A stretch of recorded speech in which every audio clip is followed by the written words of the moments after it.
Hi, my name is Neil Pease. I'm a professor emeritus of history at the University of Wisconsin-Milwaukee, and this is another in a series of lectures I've been invited to record by the Polish Center of Wisconsin in Franklin, Wisconsin. And before I begin, let me say, as usual, that the views that I present in this lecture are entirely my own and not necessarily those of the Polish Center of Wisconsin. Uh, there will be other lectures I'll be doing in subsequent months, as I've done in the past. And, history being what it is, some of the topics that I've spoken on in the past or that I plan to in future, well, they're kind of heavy. And inasmuch as the news in general hasn't been all that cheery the last few months, it's been suggested that maybe this time I begin this series with something on the lighter side. And so, along those lines, I invite you, as it shows in the title of the slide above, let's go bowling. Uh, which is roughly speaking the English translation of the phrase in Polish that you see there, Bolujmy więc. Bolujmy więc, let's go bowling, the story of Polish Americans and bowling in Milwaukee over the years. Now, what I want to do is to talk a little bit about three things that, taken together traditionally, well, as the comedian Rodney Dangerfield used to say, don't get no respect. Polish Americans, the city of Milwaukee, and the sport, or the pastime, if you will, of bowling. All of them are weighed down by stereotypes as working class and lowbrow, and sometimes looked down upon by social and cultural elites. And moreover, each member of that trio, Polish Americans, Milwaukee, and bowling, they've come to be seen as interconnected in the popular imagination, sort of reinforcing and seemingly confirming the downscale image of them all. Just take a few examples. For instance, most of you will not want me to bring up Polish jokes, which thankfully have passed their peak of popularity of some 40 or 50 years ago. But some of you may recall that those jokes that made fun of Polish Americans in a hurtful way very often focused on a supposed Polish American fondness for bowling, such as the one you see exemplified here. How do you tell which is the groom at a Polish wedding? He's the one with the clean bowling shirt. Cinema fans among you may remember the Coen Brothers movie, The Big Lebowski. Uh, and the two main characters are oddballs who spend most of their sober hours bowling, and both of them happen to have Polish surnames. Going further, a lot of you will recall the TV sitcom Laverne and Shirley, which ran from 1976 to 1983. It was a spinoff of Happy Days, and the show was set in Milwaukee in the 1950s, and it focused on uh, two Milwaukee young ladies, both sort of working class.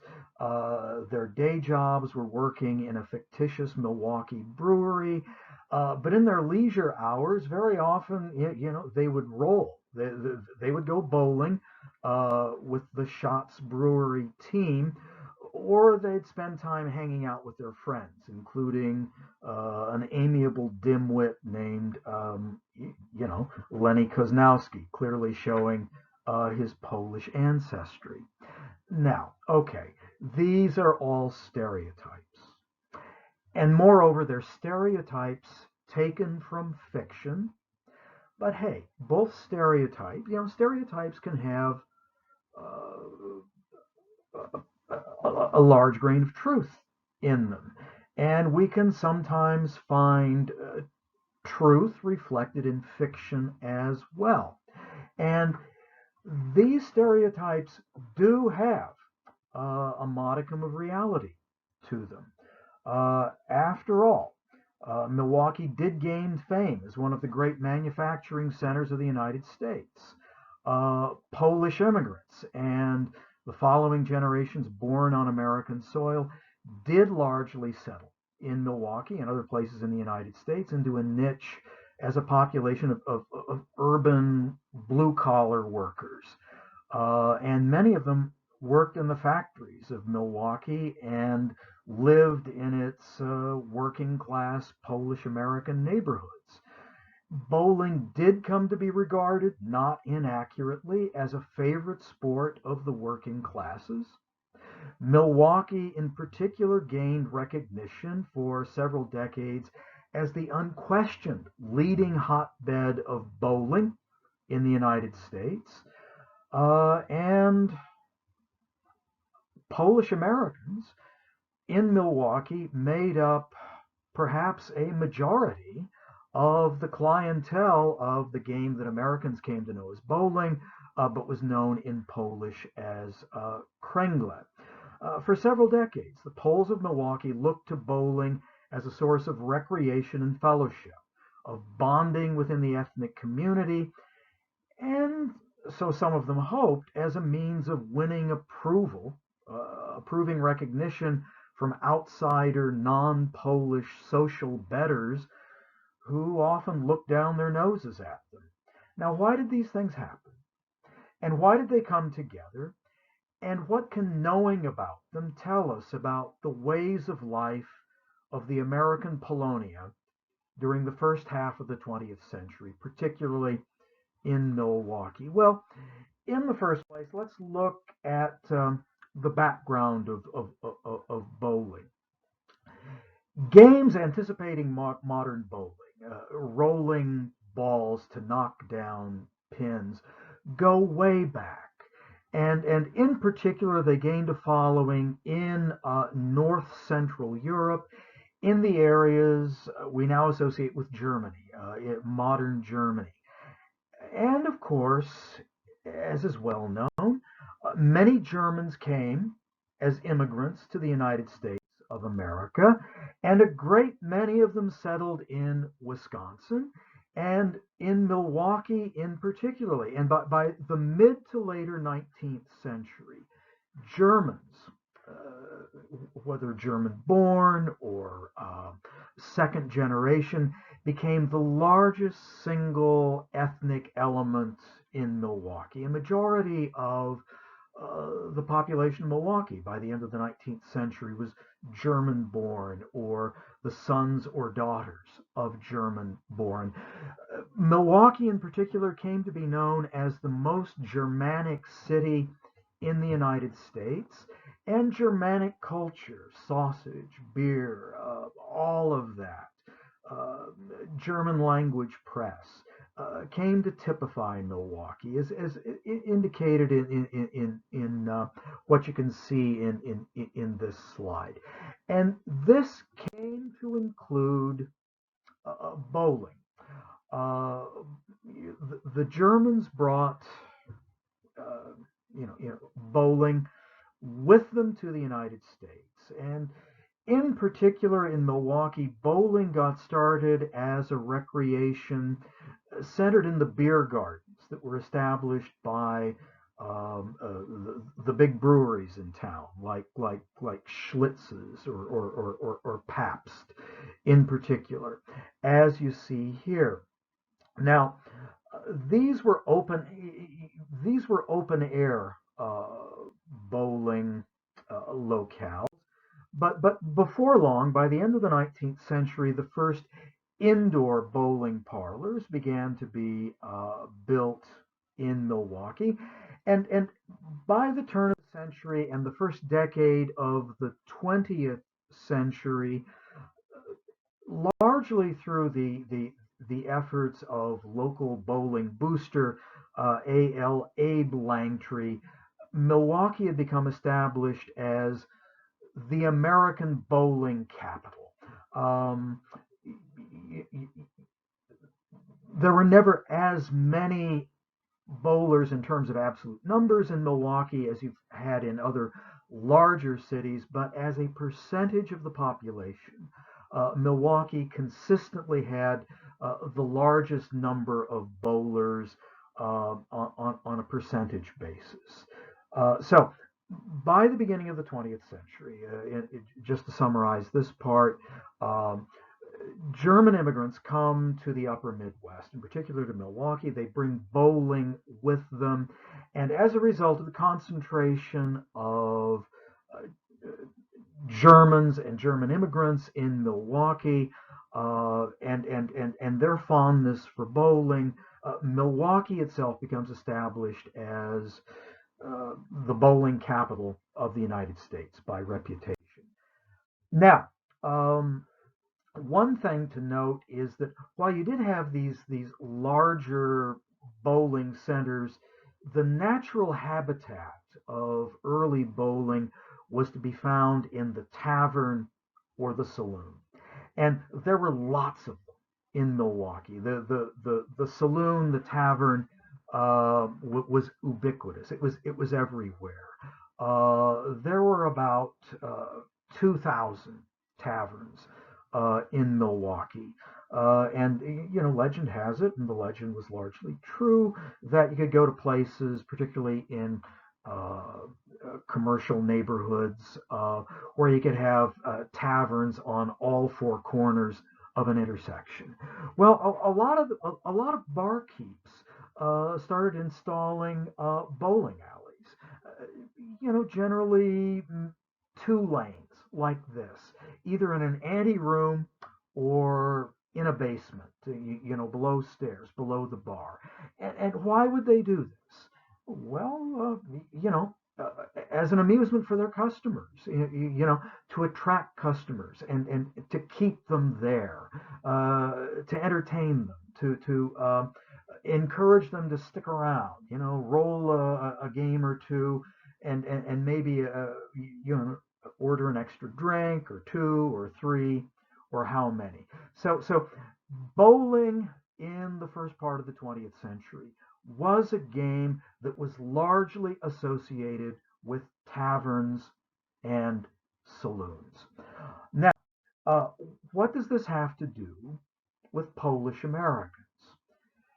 Well, Polish immigrants started coming to Milwaukee in the later 19th century and quickly became one of the largest polonias in the United States. Now, one thing about the Milwaukee Polonia was that, unlike most Polish American communities, most of Polish Americans in Milwaukee, they came from the part of Poland. There was no Poland in the 19th century until after World War I, right? The lands of Poland were divided by three empires, and most immigrants to the United States came from the parts of Poland that were under Russian or Austrian rule. But Milwaukee was one of the few places where most of the Polish immigrants came from areas that were under German rule. In many ways, the Poles just followed Germans to Milwaukee. How come? Well, for one thing, um, Germans owned or ran most of the factories. Poles came to Milwaukee as unskilled laborers, uh, without much education or technical training, and they were looking for any work they could, and so they became unskilled labor in, you know, uh, plants, factories, things like that. And most of them were run by Germans, so most of the Poles knew German. They knew the German language, which was often the language of command um, in the factories, and so that was an advantage. By the turn of the 20th century, there were roughly 70,000 Milwaukee residents of Polish birth or extraction, which made them about one-fifth the total population. second largest only to the Germans. And most of you will know that the heart of the Polish settlement in Milwaukee was what we now know as the near south side, centered around streets like Mitchell or Lincoln Avenue, as you see here in the early 20th century. Now, uh, one thing to bear in mind was that most Polish American males in the United States, where do they take their recreation? Well, it was largely in taverns. It was largely in saloons, such as this one that you see on the Polish South Side of Milwaukee. They would work their day jobs, and then they would spend their evenings with their chums, their mates, after hours in the saloons. Now, the saloons were precisely the area where bowling was to be found. And it's presumable that, the Poles who had come to Milwaukee, largely from the German ruled Polish partition, that they were familiar with bowling. It was an aspect of old world culture that they were already familiar with. They knew it in a way that, they didn't know American games that were unfamiliar to them, like baseball or football or games like that. It would take a while for later generations to come to know those games and enjoy them. But hanging out in saloons and enjoying the games that saloons offered, like bowling, well, that was a form of recreation that proved attractive. And um, bowling made its first appearance on the Polish South Side shortly after the turn of the century in taverns that were established. They were patronized by Poles, but they were owned by Germans, but they proved popular, and so some Polish entrepreneurs saw this as an opportunity. So you began getting the first establishment opening up of Polish-owned taverns doubling as bowling parlors uh, very quickly in the first decade of the 20th century. One of the early ones that you see here was the Badura Tavern, which was opened by Stanisław Badura on Lincoln Avenue in 1912. Another one was the Forest Home Arcade. Um, Forest Home Arcade was opened by Stanisław Stanley Schultz, whom you see here, and the Forest Home Arcade was located where you see the red circle. That is the intersection of about what's now 20th Street and Forest Home Avenue, right across from St. Adalbert's Church. And Forest Home Arcade would become in time the all but official, headquarters of Polish South Side bowling. And bowling caught on very quickly on the Polish South Side. And ultimately, well, by one estimate, by the 1920s, uh, Polish Americans made up about 2/3 of the bowling clientele of Milwaukee. Now that is an eye-popping figure. If Poles made up about 1/4 of the population of Milwaukee, but they supplied about 2/3 of the city's bowlers. Maybe that's off by a few percentage points or something, but still, even if you take a little bit off, uh, that raises a question. How come? Well, it's not really hard to tell. I mean, for a certain uh, for a certain extent, what you had was a multiplier effect of lots of things: employment, residential, and leisure patterns. For the most part, Polish American men were blue collar workers. They were the core bowling audience, and they traditionally sought their after hours recreation and male companionship in the beer and bowling taverns that lined the close to home main commercial arteries of the Polish South Side, like Mitchell Street and Lincoln Avenue and Forest Home Avenue, as well as another Polish center of population on the north side of town along the industrial stretch of the Milwaukee River. Now, what you had was walk-in, uh, um, walk-in uh, uh, clientele, but you also had lots of organized bowling that coalesced around either the taverns or larger alleys that began to open primarily on the south side themselves. You see here, for instance, one of these, a team that operated in a Polish American bowling league. This is a team representing the Bzdowska Butchers bowling team. Um, a lot of a lot of bowling was done by teams, representing workplaces or factories or schools or clubs or things like that, or organized by one of the Polish fraternals. For instance, here you see a Polish National Alliance bowling team from the 1920s. Now here you have representations of women bowling, and this is something new. Bowling began as and largely remained a predominantly working class male activity among Polish Americans in Milwaukee.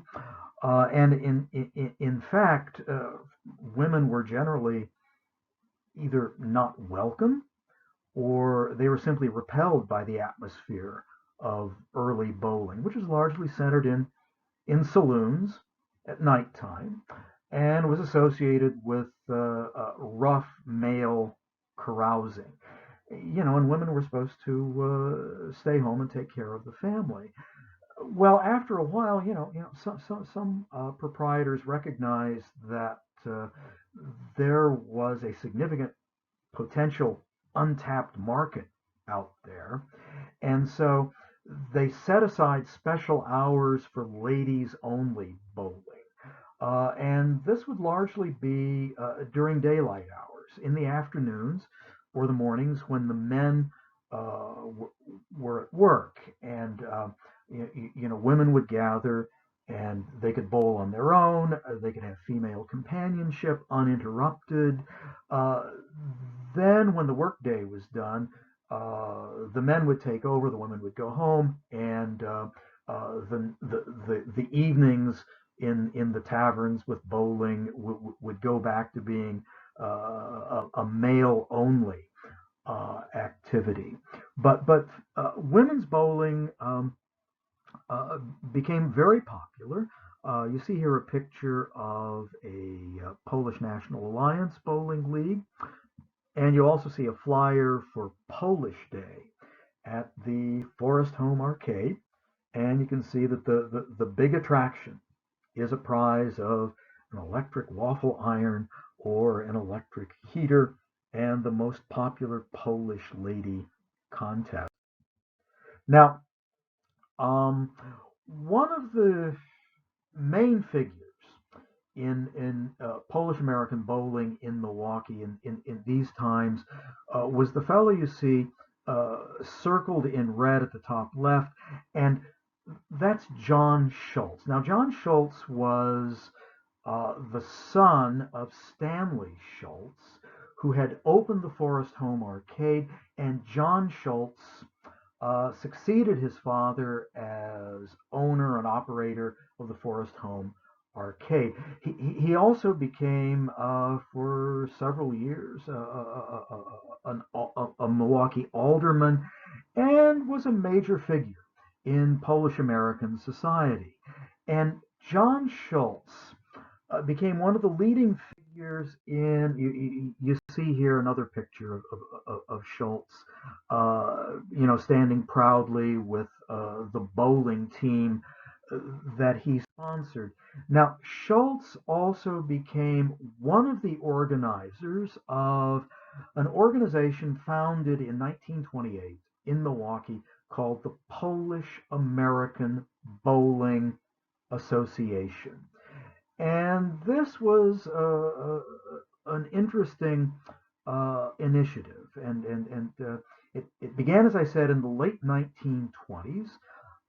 And what it tried to do was to organize all Polish American bowling, well, first and foremost in the Milwaukee and Chicago area, but ultimately in the entire United States, under the leadership of the Polish American Bowling Association, operating out of Milwaukee. Now, John Schultz was never the titular leader of the Polish American Bowling Association.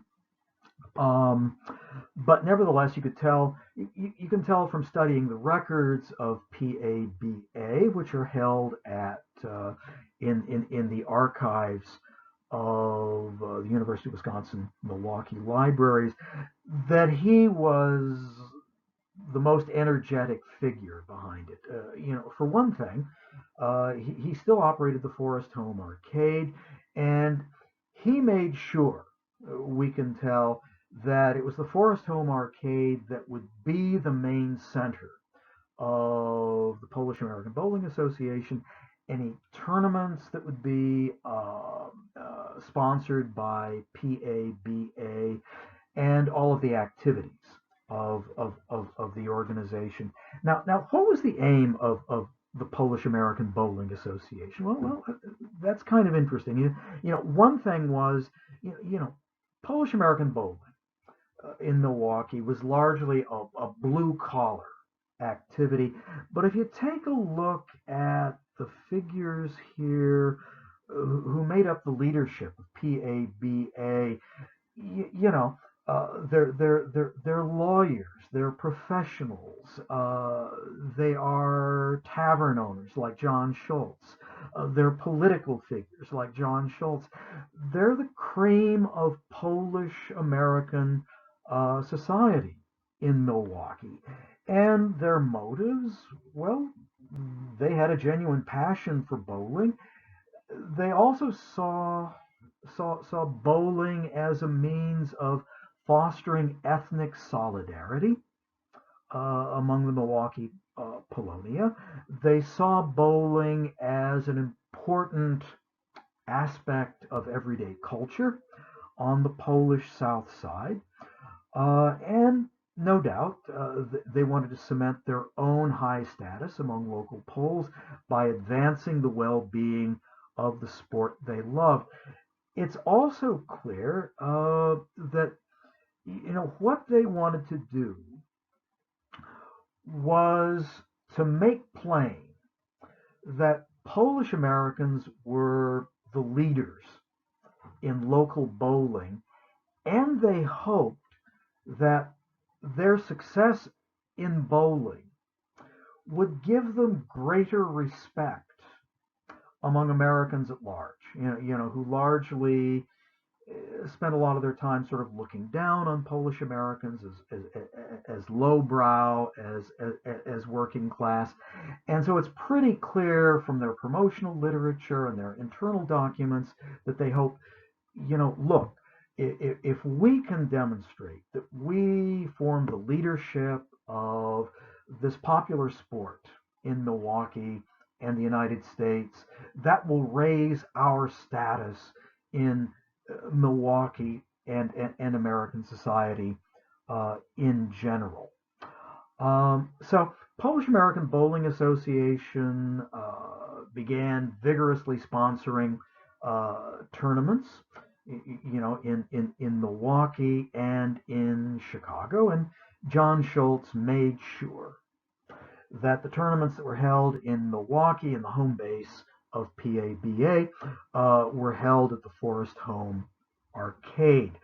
Um, Now, in its early years of success and energy and optimism, PABA published a book length history of Polish bowling in Milwaukee in the ancestral language. And you can see the cover of that here, the copy that's held in the archives of the University of Wisconsin Milwaukee Library, Historia Polskiego Kręglarstwa of Milwaukee, Wisconsin. In other words, the history of Polish bowling activities in Milwaukee. Now, most of this, it's kind of a mind-numbing succession of statistics, high scores, and standings of Polish American bowling tournaments through the years. But here and there in its pages, you can get glimpses of about the emergence and the rapid expansion of the sport on the Polish side of town, and revealing, sometimes in quirky glimpses, the sense of spirited communal fun the city Polonia found in bowling. For instance, peppered throughout here, you see the neologisms, uh, uh, the words, expressed in Polish but borrowed from English, that became part and parcel of the patois of Polish American speech, now adapted for bowling. For instance, on the Polish south side, bowling might not be known as kręgle, as it was in Polish, but or kręglarstwo, but as bolowanie. To bowl, the verb to bowl might not be grać w kręgle, as it would be in quote unquote proper Polish, but bolować. Uh, Teams with the highest average, might win a challenge match to the satisfaction of their ruterzy, or rooters or fans who watched the competition. The volume ended on a characteristic note of cheerful gusto with the lyrics to what it called the anthem of Polish bowling in Milwaukee, Do Kręgielni, to the bowling parlor. It was a polka, and it ended with a rousing call not to battle, not to arms, but to friendly competition on the hardwood floors. Dalej chłopcy, wszyscy wraz, bolujmy więc, ale prosto, póki mamy czas. In other words, so come on, boys, all together now. Let's bowl then, but quickly while we have the time. Well, PABA, operated successfully in the 1930s and the 1940s, weathering the Depression, surviving the Second World War, but after a while it began to lose steam. And by the time you see the tournament that, here, the Polish American Bowling Association tournament of 1949, PABA and its activities were nearing the end of its days.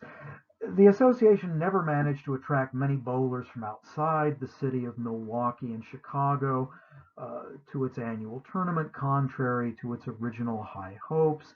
Numbers of entries began to falter in the 1940s. You began getting bickering and rivalry between the chapters of PABA in Milwaukee and Chicago. There was some complaint that John Schultz, who was responsible for organizing the tournaments and maintaining correspondence, was not effective in his organization, which, if true, might be explained by the fact that he was running his business, the Forest Home Arcade, and he was also, a political figure. He was a Milwaukee alderman.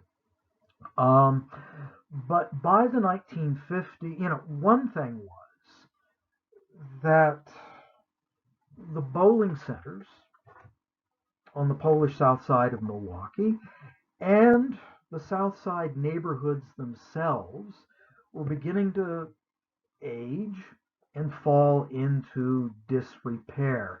And already by the 1950s, you began seeing open complaints that people were not signing up for the Polish American Bowling Association tournaments because they did not want to bowl in the Forest Home Arcade, which increasingly was seen as cramped, as outmoded, and also located in a neighborhood that was showing its age, was getting run down, and was becoming, at least it was perceived as becoming, increasingly dangerous and unattractive, particularly at night.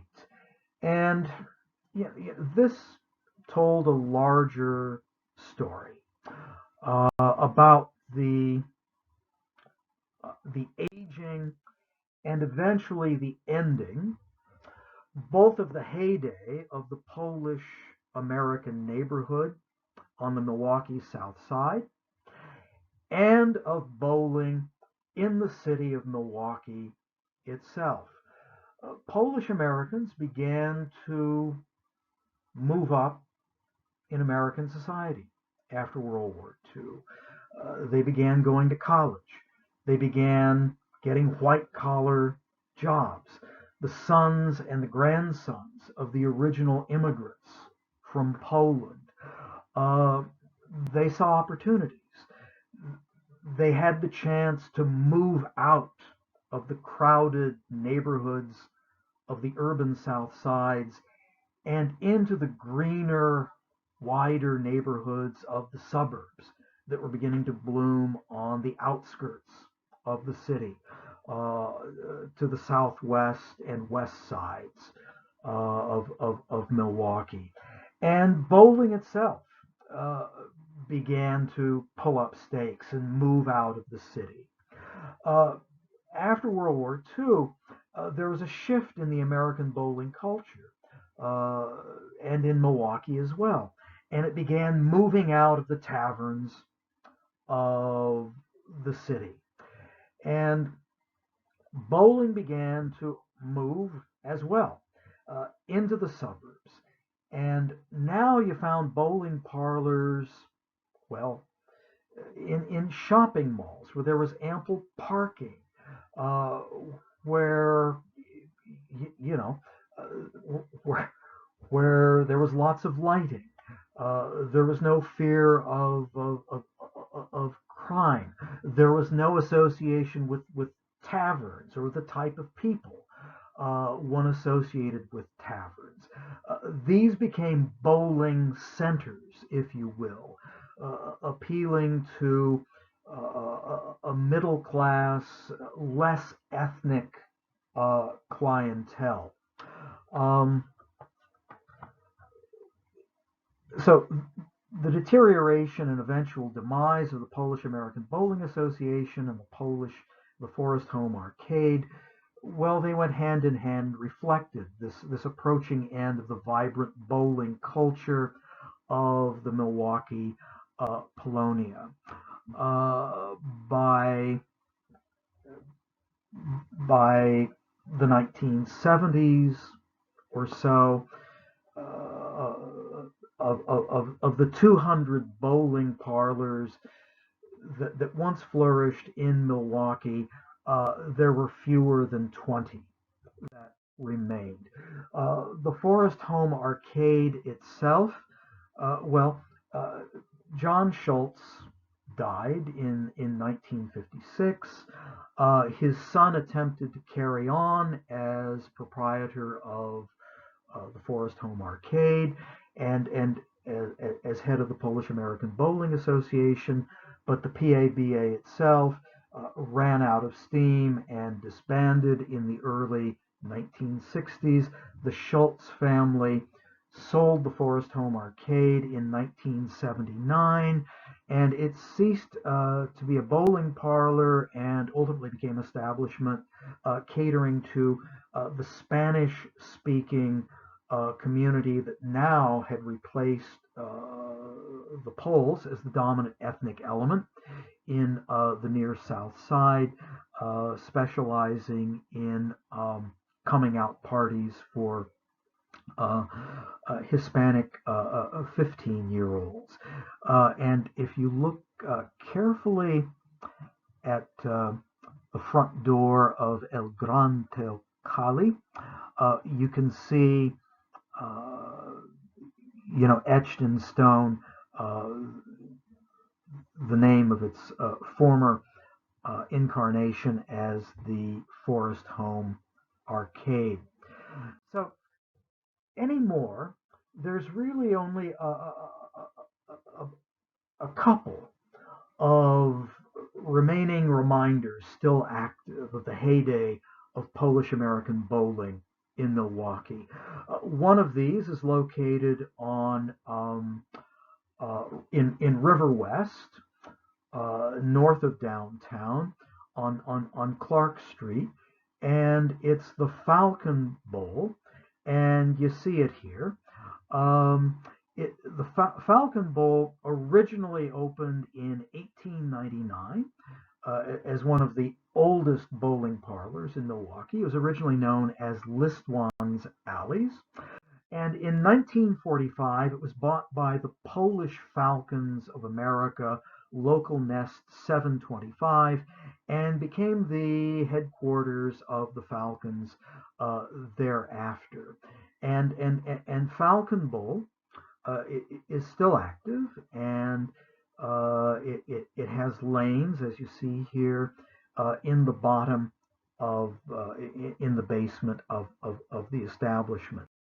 Now, further down on the south side, in the better known and what was the larger Polish settlement on the near south side, on Lincoln Avenue, you have the better known, more celebrated Holler House. It was founded in 1908 and has gone through several name changes, different incarnations, currently known as the Holler House.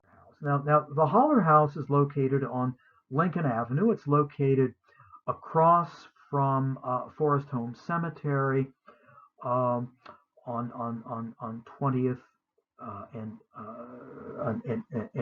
and Lincoln, and it's an unassuming dive bar, but a dive bar with inimitable character.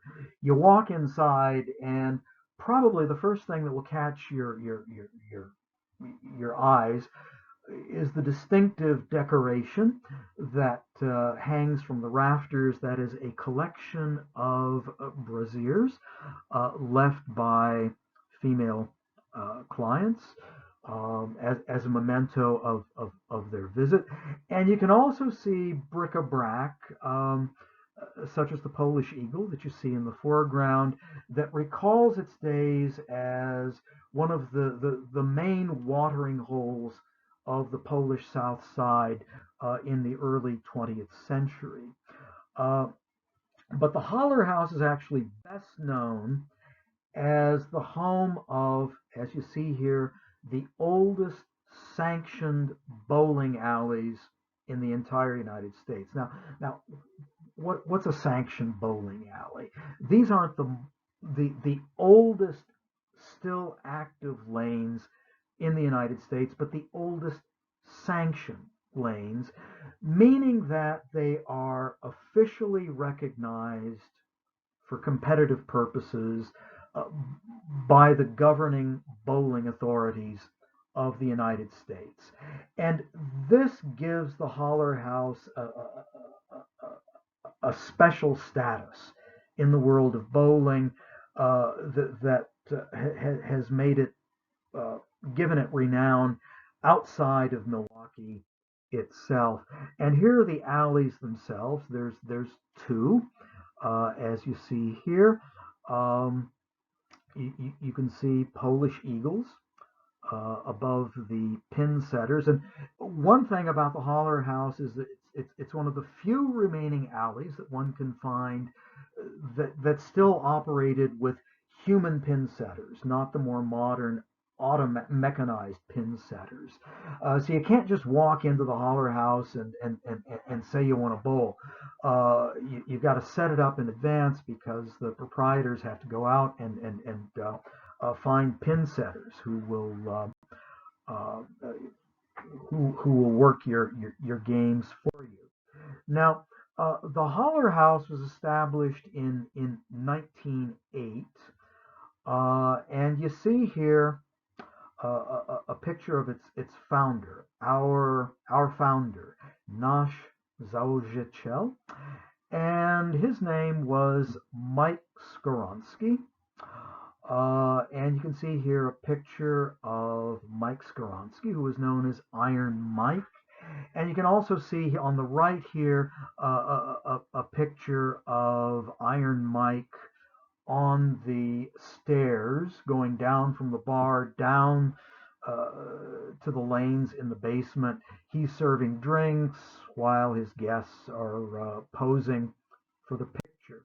Now, the Holler House remained in the Skowronski family, and it was still in its second generation of ownership, only up to a couple of years ago when the daughter-in-law of Mike Skowronski himself, Marcy Skowronski, who operated the bar for decades and decades and became a well-known figure in Milwaukee. She was a saucy and colorful personality, always good for an interview. And you see Marcy posing here in front of the bar.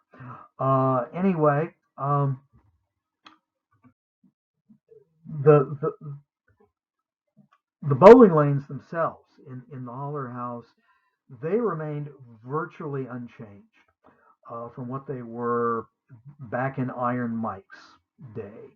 You see here pictures of the lanes. You see, as it was back in the 1930s, and as it is at the end of the 20th century, the beginning of the 21st century. You still see the same staircase. You still see the lanes themselves down below. Now, the Holler House has gained a nationwide following. It was written up in Sports Illustrated magazine in 1981.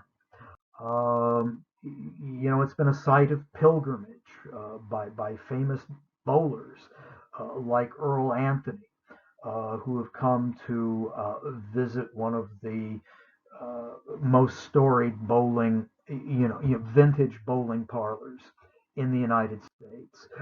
You have the visit of the occasional celebrity, like the musicians, Joe Walsh of the Eagles, or Jack White, showing up to roll a game or two at the Holler House. The Holler House made an appearance in a movie, Chump Change, that was set in Milwaukee. Chump Change came out in 2001. Now, let me close by simply mentioning the Holler House is located on Lincoln Avenue. And Lincoln Avenue, in many ways, you could call Polish Main Street in Milwaukee. And Lincoln Avenue, you might say, it's anchored on the East End. That's the big circle you see to the right of this slide, by what you might call monuments of high culture, Polish American high culture. For instance, St. Joseph's Basilica, Kościuszko Park across from the Basilica, the statue of Tadeusz Kościuszko that's in the park. In other words, where Polish Americans might have spent their more solemn hours, their Sunday mornings. Now, on the west side, well, that's where they were more likely to have spent their Saturday nights, in places like the Holler House, raising a glass or two, or three or more, or rolling a game or two in the basement. That was part of Polish American culture in Milwaukee as well. And this is captured, I think, in something that Marcy Skoronsky, the longtime owner of the Holler House, stated in an interview a few years back. And this is what she said. Years ago, we used to have a neighborhood crowd, but see, they're old. Half of them died, the other half moved out. But I see the kids and the grandchildren come in, and it's really nice. The thing is, they're all over the country now, and every time they hit Milwaukee and step in here to see if the place is still going, a lot of people will walk in here and say, "They're still here." And her point is, it makes those people glad to know that a part of the old neighborhood is still around. A part of the old Polish American South Side is still around. A part of the vibrant culture of neighborhood bowling in one of the capitals of Polish American settlement in the United States, in the city that long was known as the bowling capital of America. Thank you for your attention, and I hope you'll be around for later lectures in this series. Thanks again to the Polish Center of Wisconsin. Until we meet again, so long.